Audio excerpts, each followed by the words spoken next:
तो hello, good morning बच्चों। आज हम लोग एक नया चैप्टर शुरू कर रहे हैं और ये हमारी ऑलमोस्ट आखिरी यूनिट है इस साल के लिए जो हम लोग को पढ़नी है। लास्ट यूनिट है, बाकी सारा कोर्स कंप्लीट हो चुका है। तो ये चैप्टर है biotechnology principle and process. So one of the most important topic, आपको मालूम है बड़े कॉन्सेप्चुअल टॉपिक हैं और इनको शुरू करते हैं। तो ठीक है, सबसे पहले तो हम लोग ये समझते हैं कि इस चैप्टर में एक्चुअली क्या क्या पढ़ना और कैसे पढ़ना है।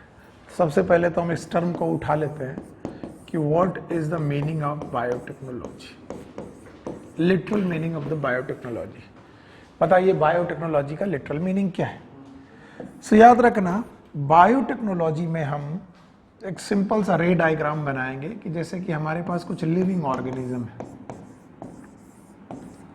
लिविंग ऑर्गेनिज्म है, या फिर लिविंग ऑर्गेनिज्म में प्रेजेंट कुछ एंजाइम्स हैं। So as we have the living organism और एंजाइम, और इन लिविंग ऑर्गेनिज्म और एंजाइम की मदद से हम लोग बना रहे हैं प्रोडक्ट्स।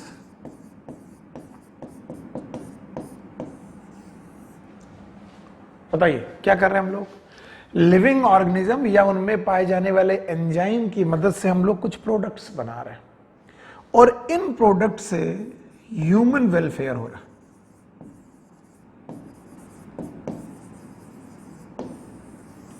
क्या हो रहा है? Human welfare. तो इस ह्यूमन वेलफेयर में, इन प्रोडक्ट बनाने में हम लोग कुछ टेक्नोलॉजी का यूज कर रहे हैं।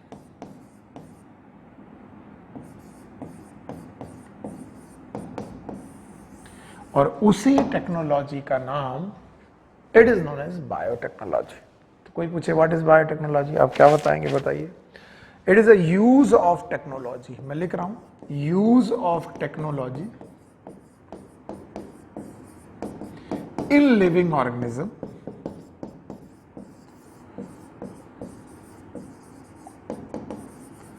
और in enzyme to form product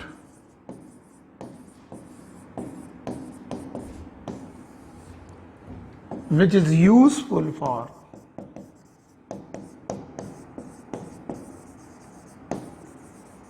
human welfare।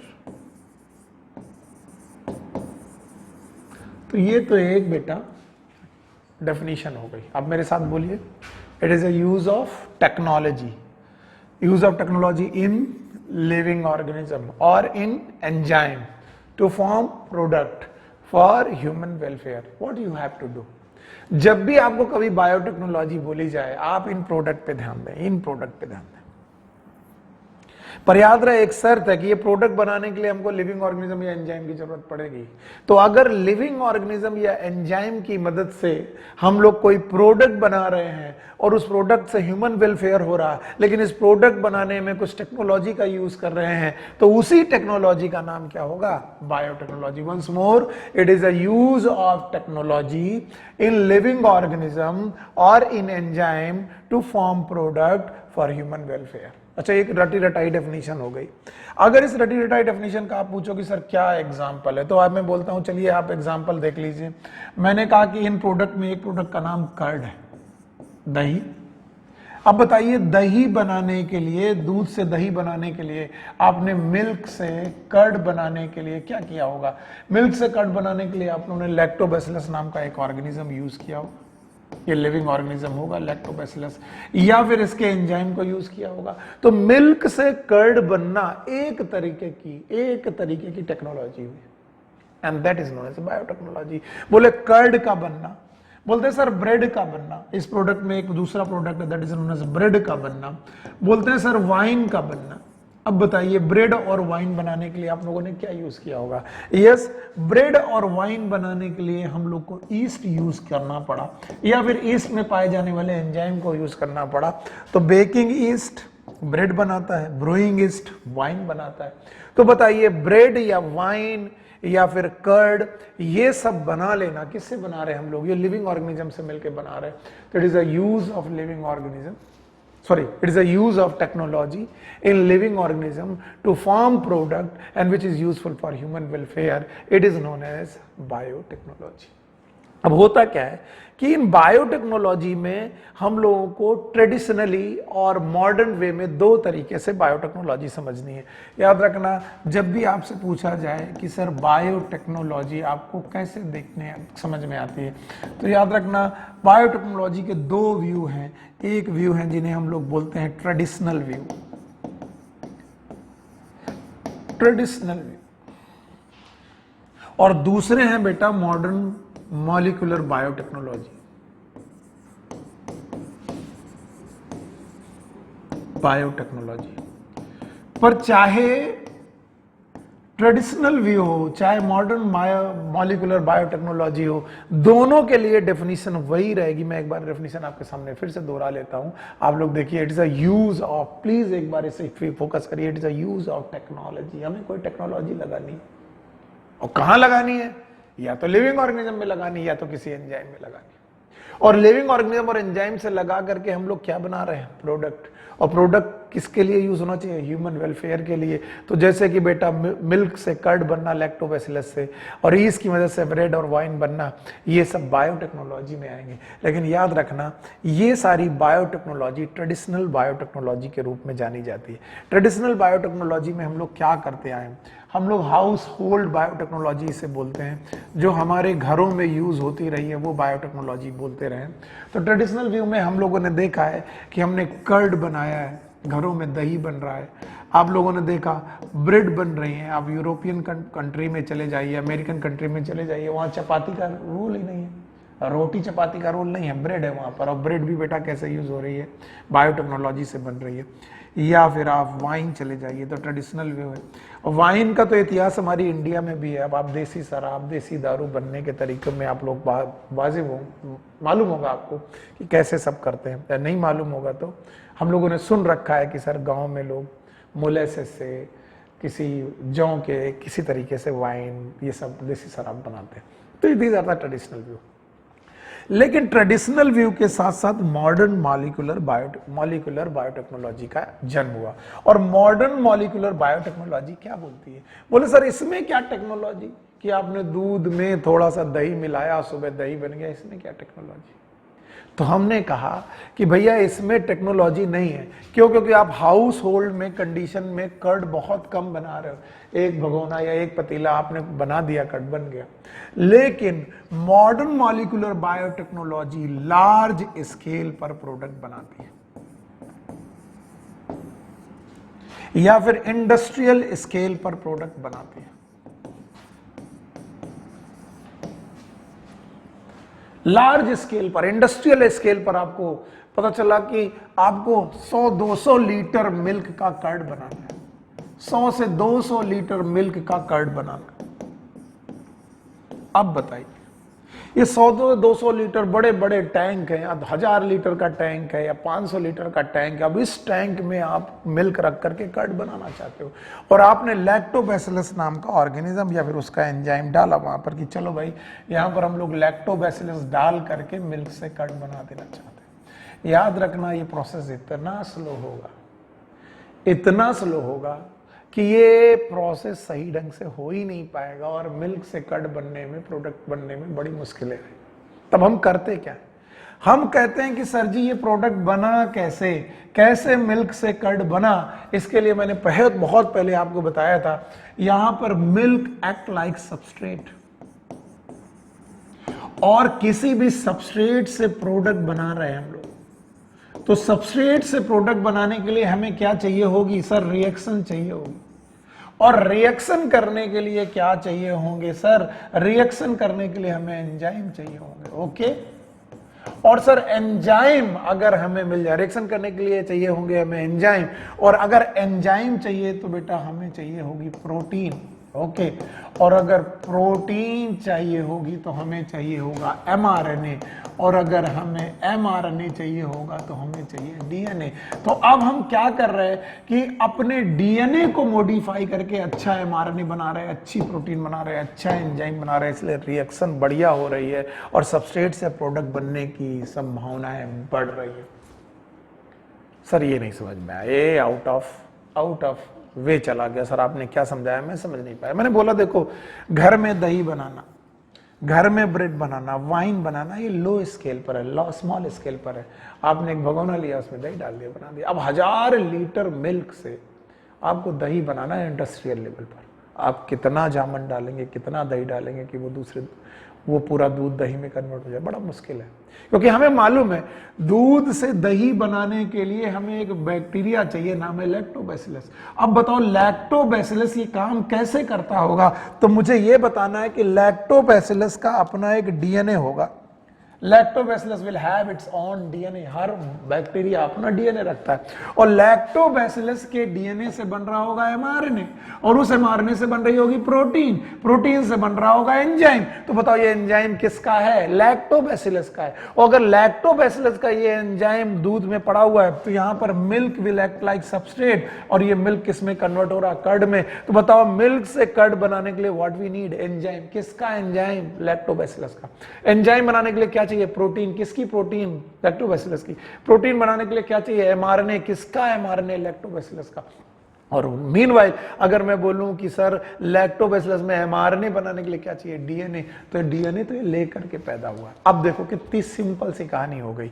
अगर लैक्टोबैसिलस नाम के बैक्टीरिया का डीएनए कमजोर है या खराब है तो बहुत अच्छा एमआरएनए और बहुत अच्छी प्रोटीन और बहुत अच्छा एंजाइम नहीं बन पाएगा। और अगर बहुत अच्छा एंजाइम नहीं बन पाए तो रिएक्शन बहुत अच्छी नहीं हो पाएगी। अगर बहुत अच्छी रिएक्शन नहीं हो पाई तो प्रोडक्ट भी बहुत अच्छे नहीं बन पाए। अब क्या करें? सर अब करना कुछ नहीं है, हमें क्या करना है कि इस लैक्टोबैसिलस को मॉडिफाई कर देना है। क्या मॉडिफाई करना है? हमें लैक्टोबैसिलस के डीएनए का मॉडिफिकेशन कर देना है। डीएनए का मॉडिफिकेशन कर देते हैं, और इस डीएनए के मॉडिफिकेशन में हमें टेक्नोलॉजी लगानी है। और जो भी टेक्नोलॉजी हम लगाएंगे, ऐसी टेक्नोलॉजी जो डीएनए ऑफ लैक्टोबैसिलस को मॉडिफाई कर दे। और अगर डीएनए ऑफ लैक्टोबैसिलस मॉडिफाई हो गया तो बाकी सारी चीजें मॉडिफाई हो जाएंगी। क्योंकि डीएनए मॉडिफाई हो गया, अच्छा हो गया, तो एमआरएनए मॉडिफाई हो गया, प्रोटीन मॉडिफाई हो गया, एंजाइम मॉडिफाई हो गया, रिएक्शन मॉडिफाई हो गई, प्रोडक्ट अच्छा हो गया। तो अब हम करेंगे क्या कि हम इस लैक्टोबैसिलस नाम के बैक्टीरिया के डीएनए को मॉडिफाई करने के लिए एक टेक्नोलॉजी लगाएंगे, and this technology is known as biotechnology. अब बताओ ये बायोटेक्नोलॉजी क्या हम लोग घरों में यूज करते आए हैं? नहीं यूज किए, कभी नहीं यूज किए। हमने कभी ध्यान ही नहीं दिया कि लैक्टोबैसिलस की सेहत कैसी है। हमने तो अपने घर में भगोना लिया, उसमें थोड़ा दही डाल दिया, दूध रखा हुआ था, दही डाल दिया, सुबह तक वो दही बन गया। तो that was the traditional view, वो ट्रेडिशनल तरीका था। लेकिन मॉडर्न मॉलिक्यूलर बायोटेक्नोलॉजी में हम लोग अपने बैक्टीरिया को ही बदल दे रहे हैं, उसके डीएनए को ही बदल दे रहे हैं, और ऐसा बदला हुआ बैक्टीरिया एक कहलाएगा GMO. What is GMO? It is known as genetically modified organism.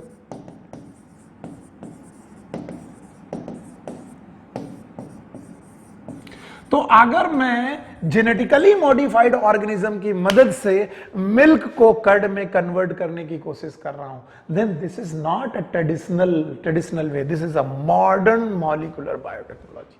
Sir दही अब भी बन रहा है, दही तब भी बन रहा था। देखिए बहुत ध्यान से समझिएगा, दही हम तब भी बना रहे थे, कर्ड हम तब भी बना रहे थे, ब्रेड हम तब भी बना रहे थे, वाइन हम तब भी बना रहे थे, पर उस समय हमने अपने किसी भी ऑर्गेनिज्म को मॉडिफाई नहीं किया था, ईस्ट को मॉडिफाई नहीं किया था, लैक्टोबैसिलस को मॉडिफाई नहीं किया। That was a traditional view.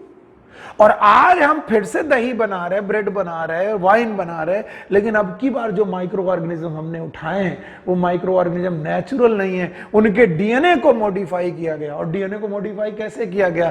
Sir technology लगा करके हमने मॉडिफाई किया, और उस टेक्नोलॉजी का नाम क्या है? सर बायोटेक्नोलॉजी है।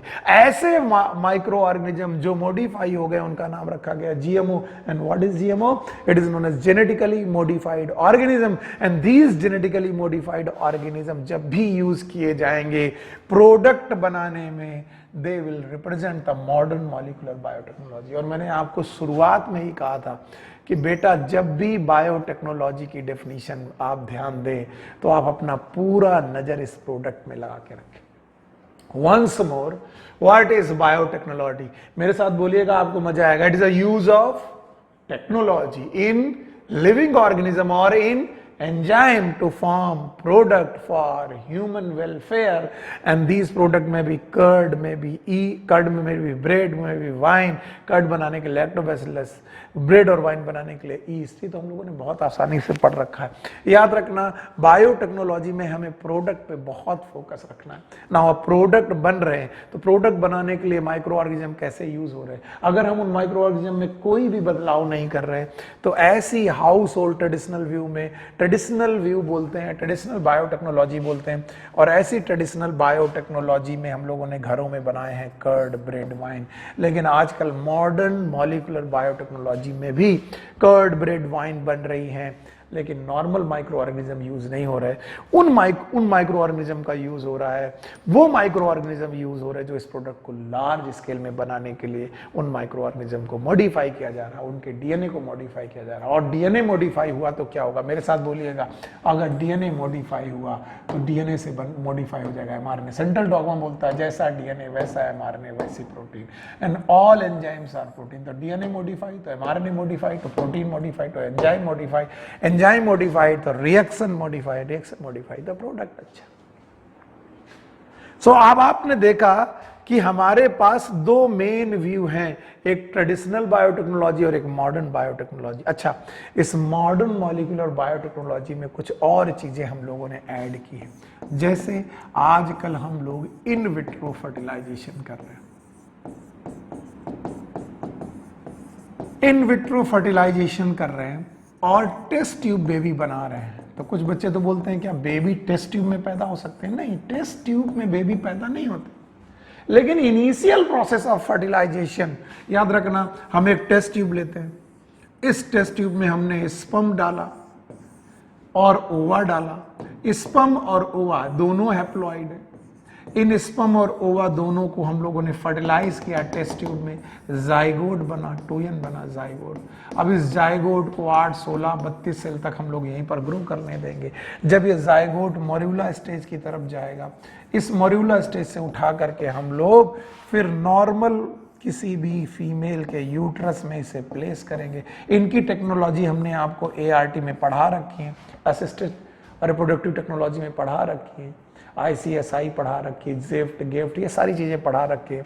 तो बताओ, इस समय पर हम इस मोरिउला को उठाकर यहां पर डालेंगे, तो जो नॉर्मल फर्टिलाइजेशन ऑर्गेनिज्म में नहीं हो पा रहे थे, वो फर्टिलाइजेशन हम लोगों ने टेस्ट ट्यूब में कर दिया। अब बताइए, बोले ये क्या है सर, इसमें तो कोई प्रोडक्ट नहीं बन रहा, क्या बात कर रहे हो? इसमें प्रोडक्ट के रूप में ह्यूमन लाइफ बन रही है, इसमें प्रोडक्ट के रूप में हमारे पास मॉर्यूला और जाइगोट बन रहा है। और यहां पर भी हम लोगों ने फर्टिलाइजेशन जब किया है तो लिविंग सेल का यूज किया है। तो डेफिनेशन आज भी वही है, it is the use of technology in living organism, living cell or enzyme to form product which is useful in human welfare। तो अब बताओ, इन विट्रो फर्टिलाइजेशन कैसा हुआ, मॉडर्न बायोटेक्नोलॉजी हुई कि ट्रेडिशनल हुई? अब मैं आपसे क्वेश्चन पूछता हूँ, सर ट्रेडिशनल तो नहीं हो सकती ना, घरों में तो कोई बायोटेक्नोलॉजी नहीं हो रही थी ना, ये मॉडर्न बायोटेक्नोलॉजी है, मॉडर्न बायोटेक्नोलॉजी के एग्जाम्पल हो गए। अच्छा, इसके अलावा हम लोग आजकल जीन करेक्शन कर रहे हैं, जीन करेक्शन, इन्हें हम लोग बोलते हैं जीन थेरेपी। बताइए, जीन थेरेपी या जीन करेक्शंस जो हैं, ये किस तरीके की बायोटेक्नोलॉजी के एग्जांपल हुए? These are the example of modern biotechnology. इसके अलावा आजकल हम लोग फॉर्मेशन ऑफ नई जीन कर रहे हैं, फॉर्मेशन ऑफ न्यू जीन कर रहे हैं, याद रखना, नई जीन के फॉर्मेशन भी कर रहे हैं, फॉर्मेशन ऑफ न्यू जीन कर रहे हैं। ये भी किसके एग्जाम्पल हैं? Yes sir, these are the example of modern biotechnology. और देखिए, कोरोना का टाइम चल रहा है, हम लोगों ने देखिए कितनी तरीके की वैक्सीन देखी है। आप लोग समय मिलते ही वैक्सीन जरूर लगवाएं, याद रखना। हम लोगों ने देखी मॉडर्न वैक्सीन, जैसे हमारे पास आजकल कोविशील्ड है, हमारी इंडिया की कोवैक्सीन है।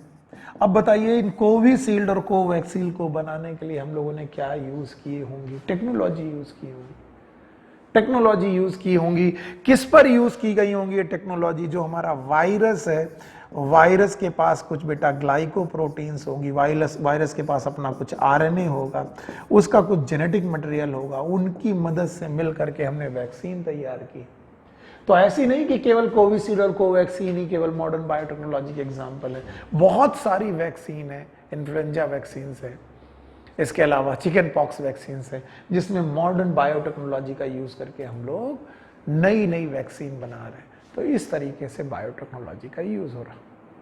सो अगर मैं आपके सामने ये पूरा का पूरा टॉपिक यूं हटा दूं तो आप इसे कैसे रिवाइज करेंगे? मैं आपसे पूछता हूं, व्हाट इज बायोटेक्नोलॉजी? आपने अगर फ्लो चार्ट सही ढंग से समझ लिया है और अगर आपने फ्लो चार्ट सही ढंग से समझा दिया तो बायोटेक्नोलॉजी में आपको कोई, अब मैं इसके नोट्स बनाने की कोशिश कर रहा हूँ। अब देखिए, व्हाट इज बायोटेक्नोलॉजी, तो आप पहले यहाँ पर लिखेंगे कि हम लोग लिविंग ऑर्गेनिज्म को यूज कर रहे हैं। याद रखना, we are going to use living organism, या फिर उनके एंजाइम्स को यूज कर रहे हैं। लिविंग ऑर्गेनिज्म एंजाइम्स को यूज करके हम लोग उनसे प्रोडक्ट बनवा रहे हैं और इन प्रोडक्ट से ह्यूमन वेलफेयर कर रहे हैं।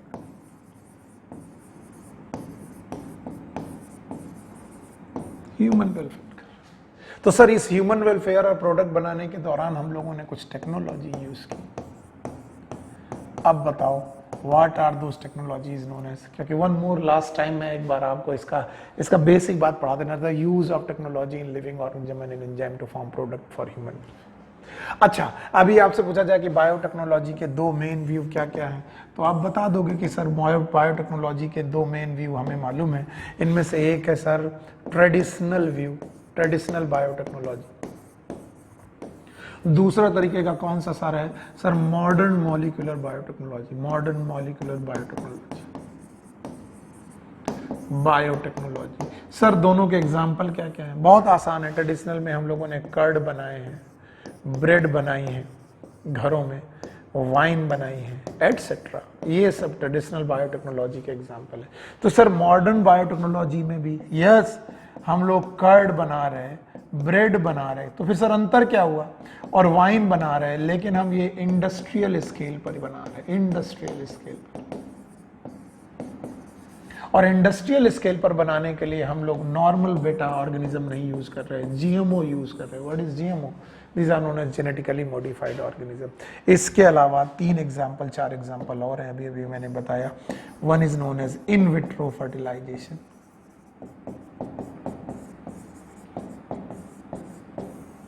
जिनको हम लोग टेस्ट ट्यूब बेबी बोलते हैं।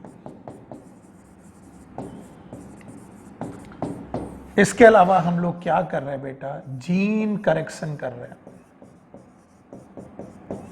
या इन्हीं को बोलते हैं जीन थेरेपी। इसके अलावा न्यू जीन फॉर्मेशन कर रहे हैं। इसके अलावा हम मॉडर्न वैक्सीन्स बना रहे हैं। ये सब एग्जाम्पल है आपकी बायोटेक्नोलॉजी के। तो ये जो पहला पैराग्राफ आपकी एनसीईआरटी का, ये इतनी इंपॉर्टेंट टॉपिक रख सकता है। अब बताइए, अब भी मैं पूछने का हकदार नहीं हूं कि तुम्हें बायोटेक्नोलॉजी में क्या समझ में है, तो आप गलत है। आपको बताना पड़ेगा व्हाट इज बायोटेक्नोलॉजी। मैं इसे हटा रहा हूं, आपको चाहिए होगा पीछे जाकर के वापस लिखिएगा। चलिए इतना बताना, what is biotechnology? It is a use of technology in living organism to form product for human welfare. Okay, और बताइए प्रोडक्ट जो बन रहे हैं वो कितने वे से बन सकते हैं? 2 वे से, एक ट्रेडिशनल, एक मॉडर्न मॉलिक्यूलर। किसमें जीएमओ यूज करेंगे? These are known as modern molecular biotechnology. किसमें हमें नॉर्मल नेचुरल ऑर्गेनिज्म या एंजाइम यूज करते रहने पड़ेंगे? It is known as traditional biotechnology. Traditional biotechnology के एग्जाम्पल के क्या होंगे? कर्ड बनाना, ब्रेड बनाना, वाइन बनाना, हाउस होल्ड पे, घर में, और यही ब्रेड वाइन इंडस्ट्री लेवल पे बनाना, इट इज मॉडर्न बायोटेक्नोलॉजी। इसके अलावा 4 बातें और, जीन बनाना, जीन को करेक्ट करना, 2 बात हो गई। इसके अलावा वैक्सीन बनाना, इसके अलावा टेस्ट ट्यूब बेबी, या फिर आप जितना सोच सकते हो। आजकल जो भी बेटा आपको नई चीजें दिख रही हैं बायोटेक्नोलॉजी की मदद से। ओके, नाउ बायोटेक्नोलॉजी का जो इतिहास है ये यूरोपियन हिस्ट्री है, यूरोप में हुआ बेटा, यूरोप, अमेरिका। ऐसा तो है नहीं कि हम लोग तो रोटी पानी में, हम लोग तो अध्यात्म में लगे रहे। इंडिया के लोग ज्यादातर अध्यात्म, रोटी पानी, इस पे लगे रहे। लेकिन जो फॉरेन कंट्री हैं जैसे यूरोप है, अमेरिका है, इन लोगों ने इन टेक्नोलॉजी में आगे बढ़े, ये लोग आगे बढ़ते गए। तो याद रखना, एक संस्था है EFB, एनसीईआरटी ने इसका नाम लिया इसलिए हमें पढ़ाना पड़ रहा। What is EFB? It is known as European Federation of biotechnology.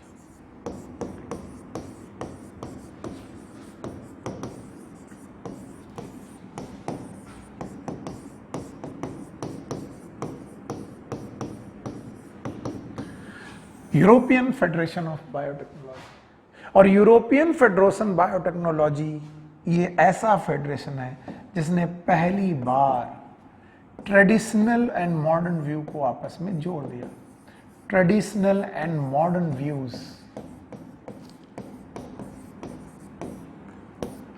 इनको कंबाइन किया। उसने ऐसे कहा कि नहीं, ऐसा नहीं है कि ट्रेडिशनल बायोटेक्नोलॉजी की डेफिनेशन हम अलग पढ़ें, मॉडर्न बायोटेक्नोलॉजी की डेफिनेशन हम अलग पढ़ें, ऐसी कोई जरूरत नहीं। हम ट्रेडिशनल और मॉडर्न बायोटेक्नोलॉजी दोनों को साथ साथ पढ़ सकते हैं। और उन्होंने एक नई डेफिनेशन करी।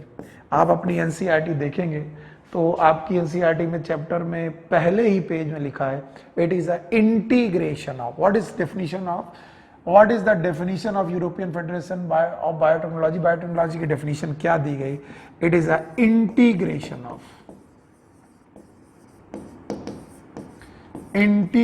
Of natural science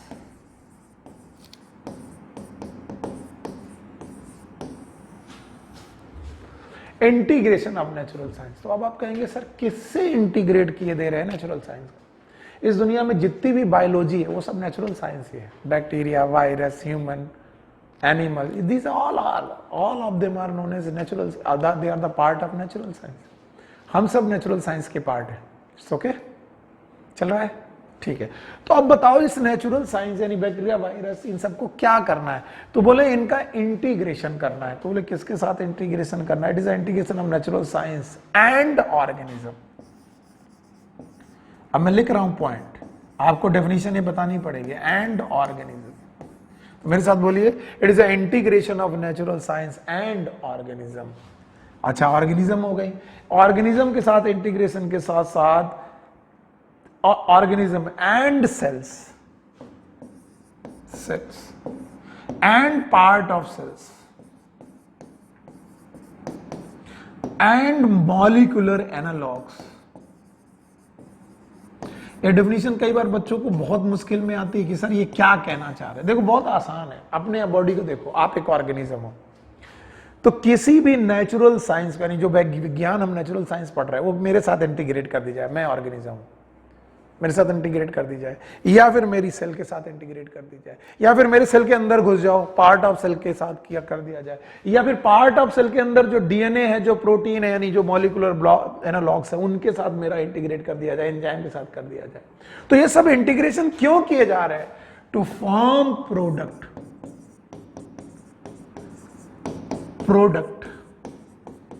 and services. और सर जी ये प्रोडक्ट और सर्विसेज किस लिए की जा रही होंगी? वही एक बात है, फॉर ह्यूमन वेलफेयर। हम किसी भी तरीके से मनुष्य जाति का वेलफेयर करना चाहते हैं। ये डेफिनेशन है ईएफबी की डेफिनेशन। अगर किसी को लगता है कि ईएफबी की डेफिनेशन याद करना मुश्किल है तो बहुत सिंपल है, 4 पॉइंट ये हैं, 5वां नेचुरल साइंस है। चलिए मुझसे बोलिए, what is the definition of the biotechnology by EFB। पहली बात तो what is EFB? EFB is known as European Federation of Biotechnology and European Federation of Biotechnology tells us हमें क्या बताती है? ये definition बताती है और बताती है it is the integration of, चलिए मेरे साथ बोलिए, integration of natural science किसके साथ? with organism and cell and part of cell and molecular analog। ये सब क्यों? to form product and services for human welfare। so this was the definition of EFB। एक बार बिना बोर्ड में देखे आप मुझे बता दीजिए कि what is the full form of EFB। what is EFB? EFB is known as European Federation of Biotechnology, क्योंकि बायोटेक्नोलॉजी का जन्म इंडियन सोसाइटीज में नहीं बल्कि यूरोपियन सोसाइटीज और अमेरिकन सोसाइटीज में हुआ। तो हम लोग तो वैसे भी रोजी रोटी और रोटी पानी के लिए लड़ रहे थे, वो लोग नए नए साइंस आविष्कारों में आगे बढ़ रहे थे। हालांकि कई बार हम लोग बोलते हैं कि हम लोग ज़्यादा रिच हैं, हमारे पास पहले से बहुत सारी चीज़ें लिखी हुई हैं, वो सब बातें बहस की। हमें अभी देखना है कि what is EFB। Once more, what is EFB? EFB is European Federation of Biotechnology. और इनकी डेफिनेशन क्या, बिना देखे बताइएगा। इट इज अ इंटीग्रेशन, पहला शब्द यूज करिए, it is a integration of natural science to the organism, to their cell, to their part of cell, to their molecular analog, to form product and services for human welfare। तो जब आप इतना पढ़ लेते हैं तो initial biotechnology की journey आप शुरू कर देते हैं और आप करते हैं तो आगे बढ़ते हैं कि इस पूरी बायोटेक्नोलॉजी में जब हम ये बायोटेक्नोलॉजी पढ़ रहे होंगे सो क्या क्या प्रिंसिपल्स होंगे, and these are known as principles of biotechnology. Principles of biotechnology, ये हमारी नेक्स्ट हेडिंग है। अगर आप एनसीईआरटी ओपन करके बैठे हुए हैं तो हमारी जो नेक्स्ट हेडिंग है it is known as principle of biotechnology, कि बायोटेक्नोलॉजी किन मुख्य सिद्धांतों पर आधारित है, कब हम किस टेक्नोलॉजी को नॉर्मल टेक्नोलॉजी से अलग हटा करके बायोटेक्नोलॉजी कह रहे हैं, कौन से ऐसे सिद्धांत हैं जो बायोटेक्नोलॉजी के लिए बहुत जरूरी है। तो याद रखना, जब भी टेक्नोलॉजीज बनती हैं, बहुत सारी टेक्नोलॉजीज बनती हैं, अब आप समझेंगे कैसे कि कौन सा बायोटेक्नोलॉजी के प्रोडक्ट। तो याद रखना, बायोटेक्नोलॉजी के प्रिंसिपल्स में देयर आर मैनी प्रिंसिपल, बहुत सारे सिद्धांत हैं, लेकिन इन मैनी प्रिंसिपल्स में से two they are the most important, two principles. They are the most important principle, और टू most important principles में, और इन दोनों मोस्ट इंपॉर्टेंट प्रिंसिपल्स में एक प्रिंसिपल का नाम है जेनेटिक इंजीनियरिंग। Genetic engineering. देखिए, अगर मैं इंजीनियरिंग शब्द यूज करूंगा तो आप बोलोगे सर बायोलॉजी में इंजीनियरिंग शब्द क्यों यूज कर रहे हैं, तो हमने कहेंगे बेटा इंजीनियरिंग शब्द इसलिए यूज कर रहे हैं क्योंकि हम लोग सब्जेक्ट टेक्नोलॉजी का पढ़ रहे हैं। तो जब टेक्नोलॉजी की बात आएगी तो इंजीनियरिंग की बात आएगी, और ये कैसे की जाएगी मैं बाद में बताऊंगा। तो दो मुख्य प्रिंसिपल में से एक है जेनेटिक इंजीनियरिंग और दूसरी है बेटा केमिकल इंजीनियरिंग। हालांकि दूसरे का एनसीईआरटी ने कोई हेडिंग नहीं दिया हुआ है कि केमिकल इंजीनियरिंग का ही लिखा हो, नहीं लिखा, लेकिन ये केमिकल इंजीनियरिंग दूसरे प्रिंसिपल में एक लाइन आई है। जब आप एनसीईआरटी पढ़ेंगे तो आपको ये दोनों चीजें पढ़ाई मिलेंगी। तो चल बोलिए भाई, बायोटेक्नोलॉजी के एक दो प्रिंसिपल हैं कि मैनी प्रिंसिपल हैं? There are so many principle, लेकिन इनमें से दो प्रिंसिपल बहुत इंपॉर्टेंट हैं, और इन दो प्रिंसिपल जो इंपॉर्टेंट प्रिंसिपल हैं उनमें से एक प्रिंसिपल का नाम है genetic engineering. And what is genetic engineering? देखिए, अगर आपको याद होगा तो मैंने कहा था कि जो नेचुरल ऑर्गेनिज्म होते हैं, ये रहा वो नेचुरल ऑर्गेनिज्म, अगर आप भूले नहीं तो, इन नेचुरल ऑर्गेनिज्म में अपना डीएनए होता है, मैं ऐसे डीएनए बना दे रहा हूं, पर मुझे इस डीएनए से को मॉडिफाई करना है। तो ये normal organism, it's a normal organism, natural organism है, नॉर्मल ऑर्गेनिज्म और नॉर्मल डीएनए के साथ पैदा हुआ है। अब मैं क्या चाहता हूं कि इस नॉर्मल ऑर्गेनिज्म के पास एक जीन है, एक पार्ट ऑफ डीएनए, ये रहा वो डीएनए, और ये जो डीएनए का पार्ट है ये अच्छा काम नहीं कर पा रहा। क्यों अच्छा काम नहीं कर रहा? क्योंकि इस डीएनए से हमें क्या बनाना है? एमआरएनए। सेंट्रल डॉगमा पूरा करो। एमआरएनए से क्या बनानी है? प्रोटीन, और प्रोटीन से क्या बनाना है सर? एंजाइम, और एंजाइम से क्या बनाना है सर? रिएक्शन, और रिएक्शन से क्या बनाना है? प्रोडक्ट। और बायोटेक्नोलॉजी में हमारे लिए प्रोडक्ट बहुत इंपॉर्टेंट है कि हमें प्रोडक्ट अच्छा चाहिए। अगर प्रोडक्ट अच्छा चाहिए तो रिएक्शन अच्छी चाहिए, रिएक्शन अच्छी चाहिए तो एंजाइम अच्छी चाहिए, एंजाइम अच्छा चाहिए तो प्रोटीन, प्रोटीन अच्छा चाहिए तो एमआरएनए, एमआरएनए अच्छा चाहिए तो डीएनए। लेकिन डीएनए मान लीजिए इस नेचुरल ऑर्गेनिज्म के पास एक पोर्शन जो एंजाइम बना रहा वो बहुत अच्छा नहीं है। अब हम क्या करें? अब हम करेंगे क्या? इस डीएनए की काट छाट करेंगे, इसमें इंजीनियरिंग करेंगे। इंजीनियर करता क्या है? कुछ कट करता है, कुछ जोड़ता है, कुछ डिजाइन बनाता है। हम लोग भी यही डिजाइनिंग करने जा रहे हैं, लेकिन हमारी डिजाइनिंग अलग है। हमने क्या किया? हमने बहुत आसानी से डीएनए की कटिंग की।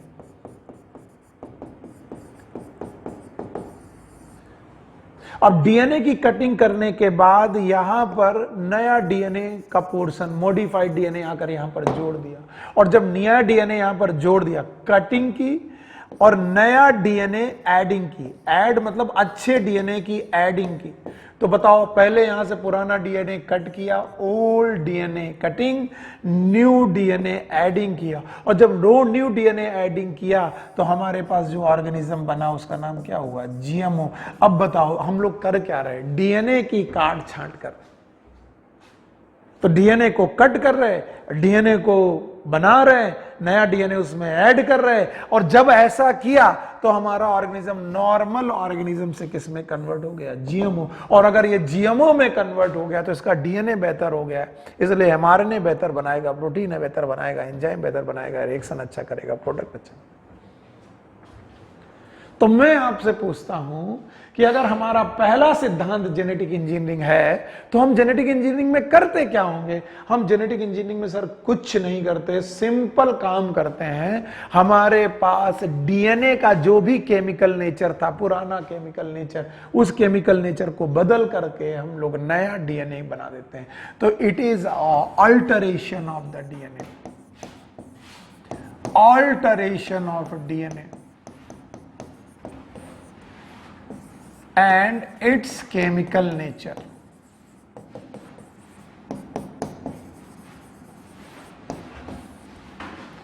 To form GMO। मैं बार बार इस GMO शब्द को दोहरा रहा हूं, आप भी मेरे साथ बोलते रहिए। What is GMO? It is known as genetically modified organism। और जब हम इस जेनेटिकली मॉडिफाइड ऑर्गेनिज्म को बनाएंगे, याद रखना, जब भी हम इस जेनेटिकली मॉडिफाइड ऑर्गेनिज्म को बनाएंगे तो हम पुराने डीएनए का केमिकल नेचर बदल देंगे, पुराने डीएनए को अल्टरेशन करके नया डीएनए बनाएंगे। अच्छा, एक और बात मैं बता दूं, जब तक जीएमओ नहीं बना है तब तक इस नेचुरल ऑर्गेनिज्म को हम वाइल्ड वैरायटी का नाम देते हैं, वाइल्ड वैरायटी। याद रखना, वाइल्ड वैरायटी के डीएनए ज्यादा अच्छे होते हैं सर्वाइवल के लिए। फिर से बोल रहा हूं मैं, वाइल्ड ऑर्गेनिज्म सर्वाइवल अच्छा कर लेता है, वाइल्ड ऑर्गेनिज्म का DNA is better for survival, but it is not good for formation of product. तो हम क्या चाह रहे हैं कि तुम सर्वाइवल में चाहे कमजोर हो जाओ लेकिन हमें प्रोडक्ट अच्छा दो। तो हम क्या करेंगे, अगर इसे वाइल्ड वैरायटी ही बना रहने देते, अगर इस बैक्टीरिया को वाइल्ड ही बना रहने देते, ध्यान सुनना, अगर इस बैक्टीरिया को हम वाइल्ड ही बना रहने देते तो ये सर्वाइव तो अच्छा कर जाता लेकिन प्रोडक्ट अच्छे नहीं बनाता। लेकिन जैसे ही हमने जीएमओ बनाया, जीएमओ बनते ही हमारे साथ समस्या क्या हो गया? GMO genetically modified organism vulnerable हो गए। वल्नरेबल वो ऑर्गेनिज्म होते हैं जो नेचुरल एनवायरनमेंट में सरवाइव करने में उनको थोड़ी मुश्किलें आने लगती। अब हम क्या करें कि बन तो गया है जीएमओ लेकिन ये सरवाइव कैसे करे? तो हम क्या करेंगे, हम करेंगे केमिकल इंजीनियरिंग। और सर केमिकल इंजीनियरिंग करते वक्त हम क्या करेंगे? हम करेंगे अल्टरेशन ऑफ द एम्बियंस।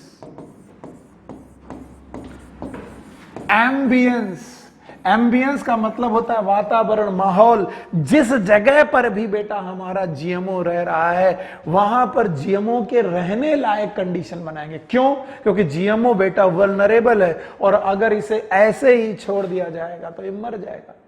तो इसे जिंदा रखना, बन तो गया, इसे जिंदा रखना है। तो alteration of ambience, alteration of medium, medium जिस मीडियम में रह रहा, बाई केमिकल इंजीनियरिंग, यही बुक में लिखा है केमिकल इंजीनियरिंग। और केमिकल इंजीनियरिंग करके हम लोगों ने अपना मीडियम बेटा बढ़िया कर लिया। और मीडियम बढ़िया करने का मतलब क्या है सर? हम लोगों ने कहा microbial free medium, microbial free medium. और ऐसा मीडियम जिसमें कोई दूसरा माइक्रोब ना हो। Microbial free medium is also known as sterile medium. ऐसा मीडियम जिसमें कोई दूसरा organism na ho, so there is no other microorganism is there in medium। in medium में कोई दूसरा माइक्रो ऑर्गेनिज्म ना रहे, only GMO can survive here। ऐसा मीडियम बनाया कि यहां पर GMO can survive।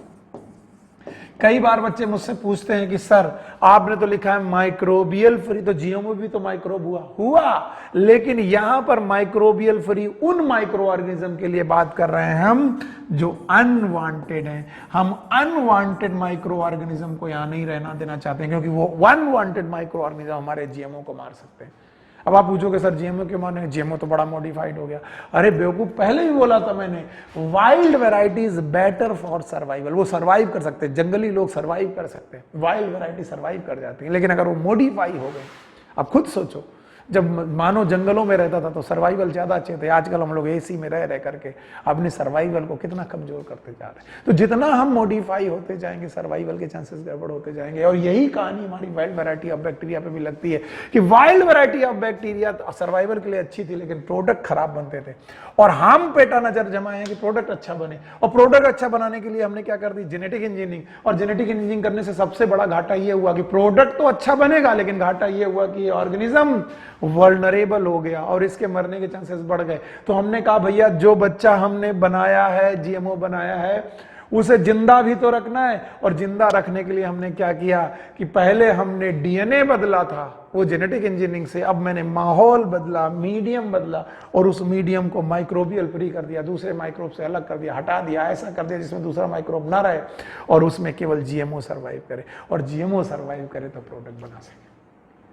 तो अब बताइए, अब आप मुझे बताइए कि कौन कौन सी दो मुख्य रूप से दो मेन प्रिंसिपल हैं जो हमारी जेनेटिक इंजीनियरिंग में लागू हो रहे हैं। तो उनमें से एक प्रिंसिपल का नाम है, कौन कौन से दो मेन प्रिंसिपल हैं जो बायोटेक्नोलॉजी में लागू हो रहे हैं। तो उनमें से एक प्रिंसिपल का नाम है जेनेटिक इंजीनियरिंग, दूसरे का नाम है केमिकल इंजीनियरिंग। अगर आपको इतना भी याद रह गया तो काम बन जाएगा।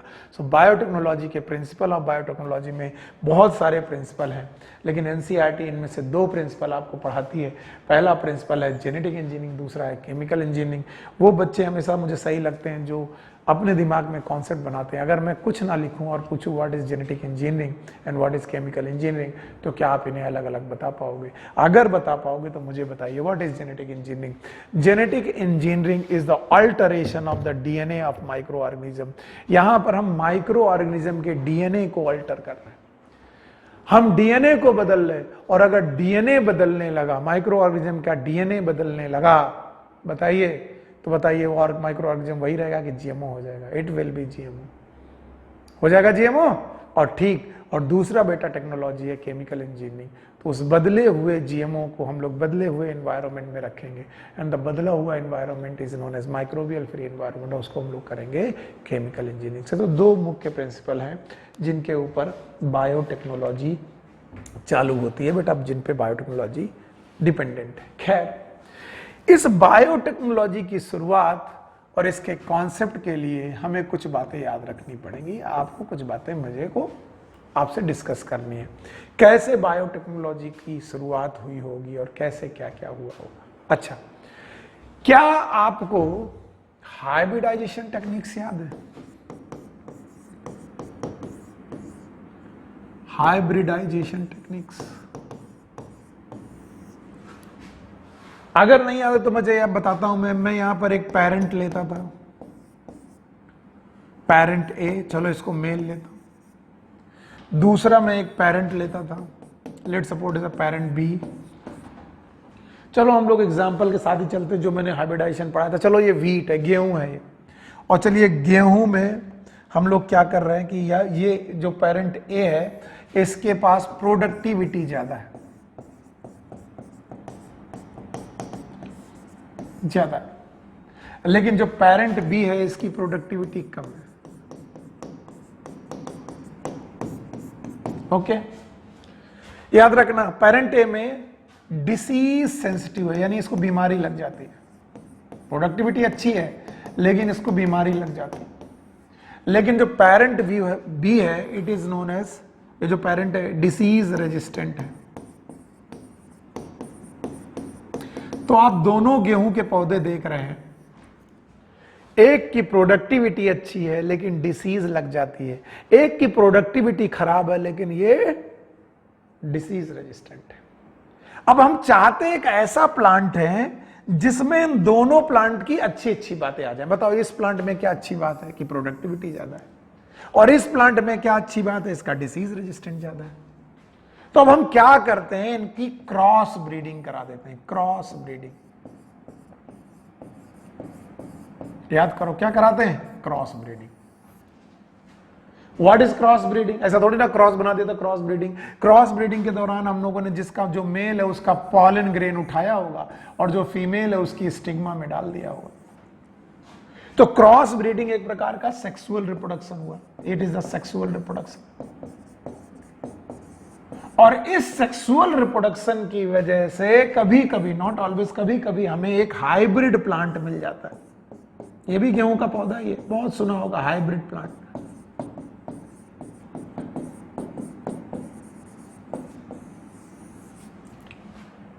हाइब्रिड प्लांट मिल जाता है। और इस हाइब्रिड प्लांट की खासियत देखो कि बेटा इसमें दोनों पेरेंट के अच्छे वाले कैरेक्टर आ जाते हैं। प्रोडक्टिविटी हाई हो गई और ये डिसीज रेजिस्टेंट भी हो गया।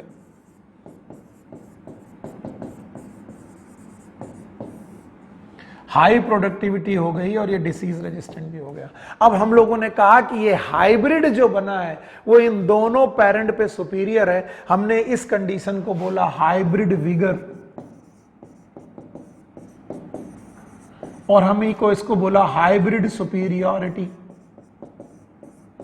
हमने कहा भैया हमारा हाइब्रिड सुपीरियर है, और किस पर सुपीरियर है, दोनों पेरेंट पर सुपीरियर। तो what is hybrid vigour? It is hybrid superiority, the superiority of hybrid upon either of the parent. ये इससे भी सुपीरियर है और इससे भी सुपीरियर। आओ बताओ किस बात पे सुपीरियर है? इसकी प्रोडक्टिविटी हाई, इसकी प्रोडक्टिविटी हाई, तो दोनों प्रोडक्टिविटी में तो एक जैसे हैं, ये वाला और ये वाला, लेकिन इसमें डिसीज सेंसिटिविटी है, डिसीज रेजिस्टेंट। तो बताइए हमारा हाइब्रिड ए प्लांट से किस बात पे बेटर है? डिसीज के मामले में। अच्छा बताओ, और हमारा हाइब्रिड बी प्लांट से किस बात पे बेटर है? ये भी डिसीज रेजिस्टेंट, ये भी डिसीज रेजिस्टेंट। डिसीज रेजिस्टेंट में तो बराबर है, लेकिन इसकी प्रोडक्टिविटी कम और इसकी प्रोडक्टिविटी ज्यादा। तो ये अपने दोनों पेरेंट के ऊपर, दोनों पेरेंट से अच्छा है, सुपीरियर है। और किस बात पे सुपीरियर है? किन्हीं कैरेक्टर से सुपीरियर है। तो याद रखना, ये जो सेक्सुअल रिप्रोडक्शन है इसने हमें क्या दिया? हमें पौधों में बेटा हाइब्रिडाइजेशन दिया, और पौधों में हाइब्रिडाइजेशन दिया इसका मतलब सेक्सुअल रिप्रोडक्शन ने हमारे पौधों में वेरिएशन दिया, वेरिएशंस दिए। तो पौधे वेरी करते हैं, पौधों के कैरेक्टर वेरी करते हैं। ये इसकी प्रोडक्टिविटी ज्यादा थी, इसकी प्रोडक्टिविटी कम थी, इसकी डिसीज सेंसिटिविटी थी, इसकी डिसीज रेजिस्टेंट थी। इनका बच्चा दोनों कैरेक्टर लेके पौधा पैदा हुआ। इसका मतलब ये अपने मम्मी पापा से अलग है, अपने मम्मी पापा से अलग है। इसका मतलब इस हाइब्रिड में क्या है? वेरिएशन। तो कोई तुमसे पूछे वेरिएशन किस रिप्रोडक्शन की खासियत है, तो मैं बोलूंगा वेरिएशन बेटा किस रिप्रोडक्शन की खासियत है? वेरिएशन बेटा रिप्रोडक्शन की खासियत है, सेक्सुअल रिप्रोडक्शन की। अब मैं कहता हूं अगर इस वेरिएशन हाइब्रिड ऑर्गेनिज्म को फर्दर सेक्सुअल रिप्रोडक्शन करने दिया जाए, क्या करने दिया जाए? फर्दर सेक्सुअल रिप्रोडक्शन करने दिया जाए। मान लीजिए ये हाइब्रिड वैरायटी है और इसी का पॉलन ग्रेन इसी की स्टिग्मा पे जाकर अटैच होने लगे। बताइए ये भी एक सेक्सुअल रिप्रोडक्शन हुआ, और इस सेक्सुअल रिप्रोडक्शन के दौरान क्या होने लगेगी? इन ब्रीडिंग। और इन ब्रीडिंग जो होने लगी, याद रखना, इन ब्रीडिंग होने लगी तो होने लगेगा इन ब्रीडिंग डिप्रेशन। और इन ब्रीडिंग डिप्रेशन क्या होते हैं मैंने आपको पढ़ाए थे, अगर आपको याद है तो बता दो। बताइए, हाइब्रिड अपने कैरेक्टर को लॉस करने लगता है। क्या गजब कहानी है कि सेक्सुअल रिप्रोडक्शन से वेरिएशन आते भी हैं, और सेक्सुअल रिप्रोडक्शन के वेरिएशन में अगर वेरिएशन हो जाए तो जो हमारे डिजायर वेरिएशन है वो लॉस भी हो जाती है। क्या बात बोली? गलत हो गई। ये वेरिएशन जो है दीज आर डिजायर्ड वेरिएशन, और डिजायर्ड वेरिएशन में फर्दर वेरिएशन हुआ किसकी वजह से? सेक्सुअल रिप्रोडक्शन की वजह से। तो वेरिएशन में वेरिएशन होना यानी डिजायर्ड वेरिएशन का गल खराब हो जाना, और डिजायर्ड वेरिएशन अगर खराब हो गए तो बताइए अनडिजायर्ड वेरिएशन आने लगेंगे। अनडिजायर्ड वेरिएशन आने लगे, अनडिजायर्ड वेरिएशन आने लगे, बता दे रहा हूं मैं। अनडिजायर्ड वेरिएशन अगर आने लगे बच्चा, तो बेटा हमारा हाइब्रिड कैरेक्टर लॉस हो जाएगा, और ये हाइब्रिड कैरेक्टर ज्यादातर समय पर इनब्रीडिंग की वजह से होता है। It is known as inbreeding depression. तो याद रखना, सेक्सुअल रिप्रोडक्शन वेरिएशन पैदा कर देते हैं, लेकिन इन्हें बनाए नहीं रख सकते, मेंटेन नहीं कर सकते। टू डेवलप सेक्सुअल रिप्रोडक्शन और टू डेवलप वेरिएशन डेवलप करने के लिए तुम्हें सेक्सुअल रिप्रोडक्शन की जरूरत है, लेकिन वेरिएशन मेंटेन करने के लिए सेक्सुअल रिप्रोडक्शन की जरूरत नहीं है। क्यों? क्योंकि जो ये हाइब्रिड बना है अपने कैरेक्टर को लॉस कर देगा।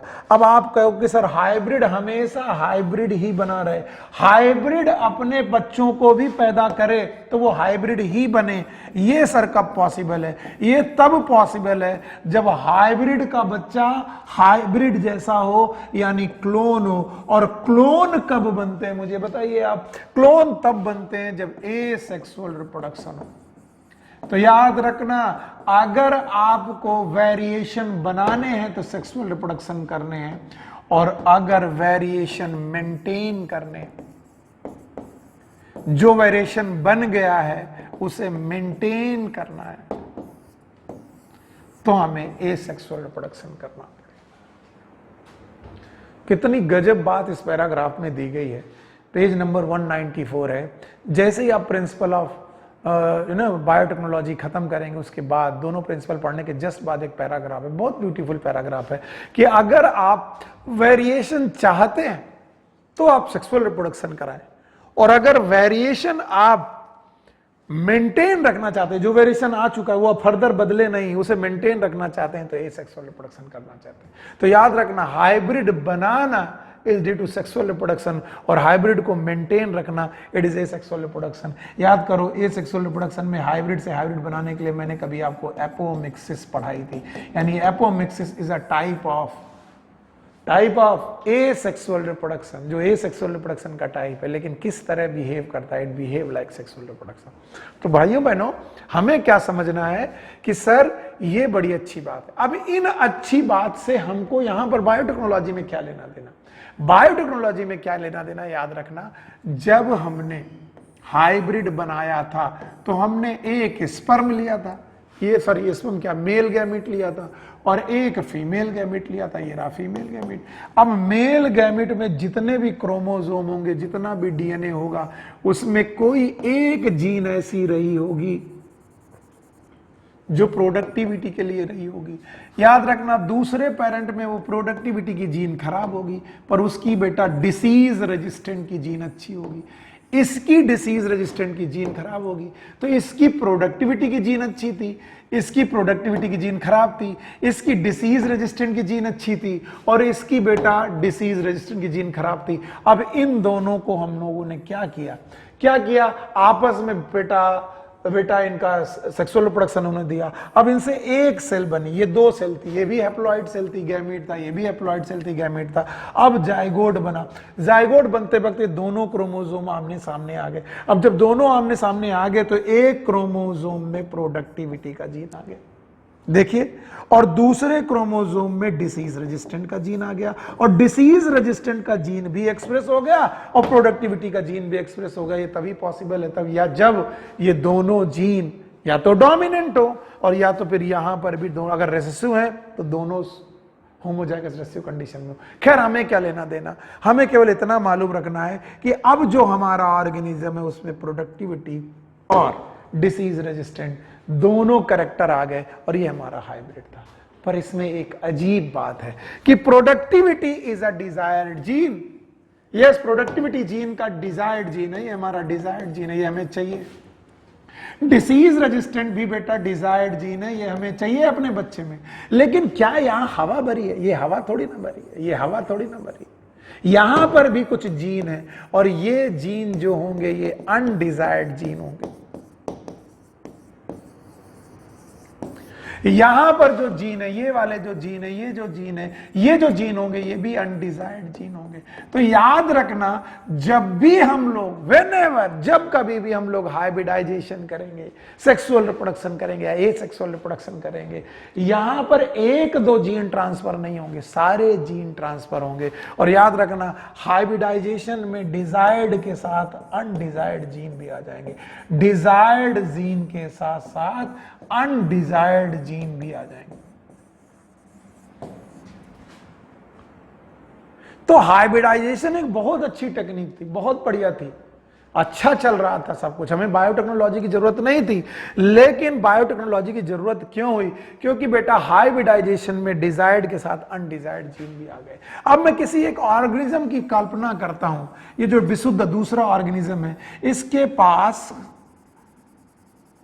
ये वाले जीन कुछ हैं जो डिजायर्ड है, मैंने बोला डिजायर्ड जीन। अब यहां पर इनका ज्यादातर पोर्शन कैसा है? अनडिजायर्ड है।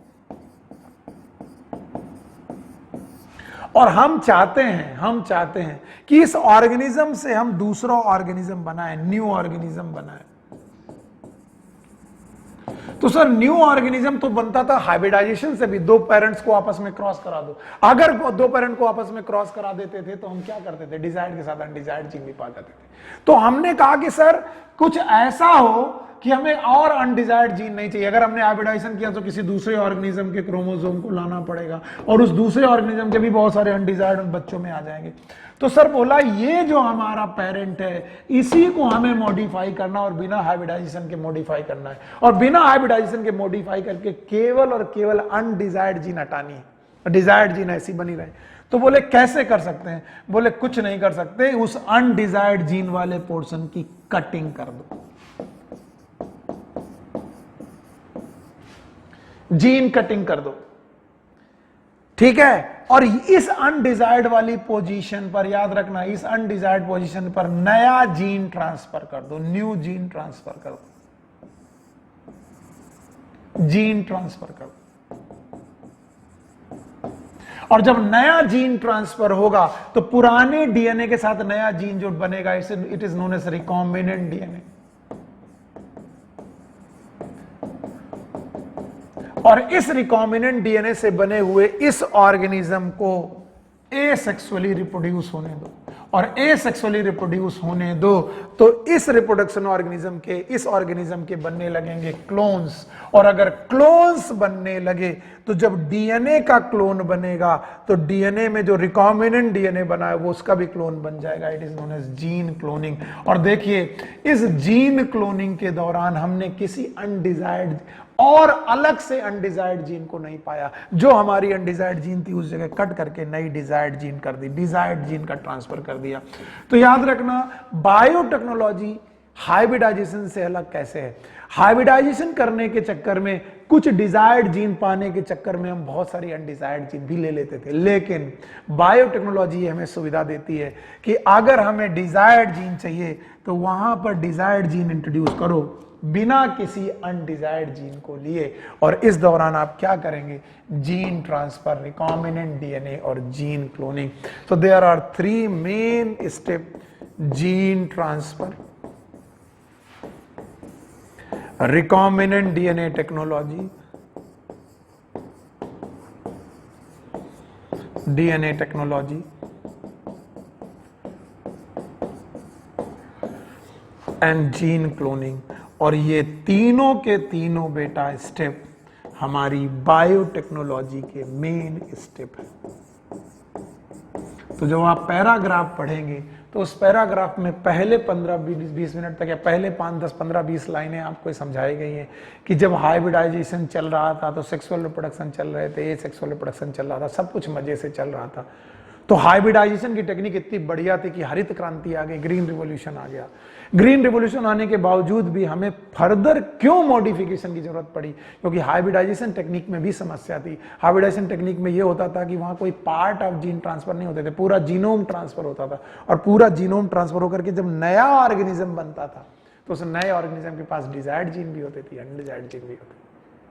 तो आप कोई कल्पना करो कि तुम्हें अपने प्रेजेंट ऑर्गेनिज्म में, किसी भी प्रेजेंट ऑर्गेनिज्म को सुधारना है, और ऐसे सुधारना है कि केवल उसमें डिजायर्ड जीन घुसे, अनडिजायर्ड जीन ना घुसे। तो क्या कर सकते हो? वहां पर जाकर उसकी अनडिजायर्ड जीन कट करो और अपनी डिजायर्ड जीन डालो, और डिजायर्ड ही भेज रहे हो और उसे जोड़ दो। तो जब कोई दूसरी जीन अनडिजायर्ड आएगी नहीं तो केवल डिजायर्ड ही पहुंचेगी। और डिजायर्ड जीन पहुंचने के लिए हमें क्या करना पड़ेगा? जीन का ट्रांसफर करना पड़ेगा, पुरानी जीन की कटिंग करनी पड़ेगी, रिकॉम्बिनेंट डीएनए टेक्नोलॉजी लगानी पड़ेगी और जीन की क्लोनिंग करेगी। तो याद रखना 3 मुख्य स्टेप आपके एनसीईआरटी ने बोल्ड करके लिखे हैं पेज नंबर 194 में, और इनके बोल्ड करने पर लिखा हुआ है रिकॉम्बिनेंट डीएनए, इसके अलावा gene cloning and gene transfer, ये सारी बातें लिखी हुई हैं। तो अब आपको बायोटेक्नोलॉजी की तरफ प्रोसीड करना है कि कैसे जीन ट्रांसफर, कैसे रिकॉम्बिनेंट डीएनए और कैसे जीन क्लोनिंग की शुरुआत हुई। आइए इसको शुरू करने के पहले हम लोग उस वैज्ञानिक का नाम लिख लेते हैं जिसका नाम था पॉल बर्ग। ये आपके एनसीईआरटी में नहीं दिए गए। पॉल बर्ग को हम लोग बोलते हैं father of genetic engineering, father of genetic engineering. इन्होंने जीन को कट करना, जीन को जोड़ना, रिकॉम्बिनेंट डीएनए पढ़ाना, ये सब कराना सिखाया है। अब याद रखना पॉल बर्ग का नाम तो अपनी एनसीईआरटी नहीं लिखती है, लेकिन पॉल बर्ग के अलावा दो और वैज्ञानिक नाम हैं जिनके बारे में एनसीईआरटी ने नाम लिखा हुआ है। इन दोनों वैज्ञानिकों के नाम हमारी बुक में हैं, और अगर आप ध्यान से देखोगे तो एक है स्टैनले कोहेन और हर्बर्ट बॉयर।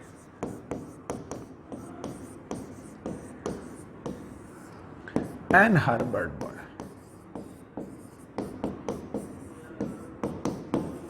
और इनका एक फेमस एक्सपेरिमेंट है 1972 का, 1972 का एक फेमस एक्सपेरिमेंट है। और इस फेमस एक्सपेरिमेंट, स्टैनले कोहेन और हर्बर्ट बॉयर के इस फेमस एक्सपेरिमेंट को मैं अभी यहां पर लिखने जा रहा हूं। और इसी स्टैनले कोहेन और हर्बर्ट बॉयर के एक्सपेरिमेंट से पहली बार बायोटेक्नोलॉजी के बारे में आइडिया लगना चालू हुआ कि बायोटेक्नोलॉजी भी की जा सकती है। अच्छा, अभी क्या क्या थॉट आया था देखना बेटा, कितने मिनट का वीडियो हुआ ये? 80 मिनट का हो जाए बता देना, यानी 1 घंटा 20 मिनट, 1 घंटा 40 मिनट है। अभी कितना हुआ?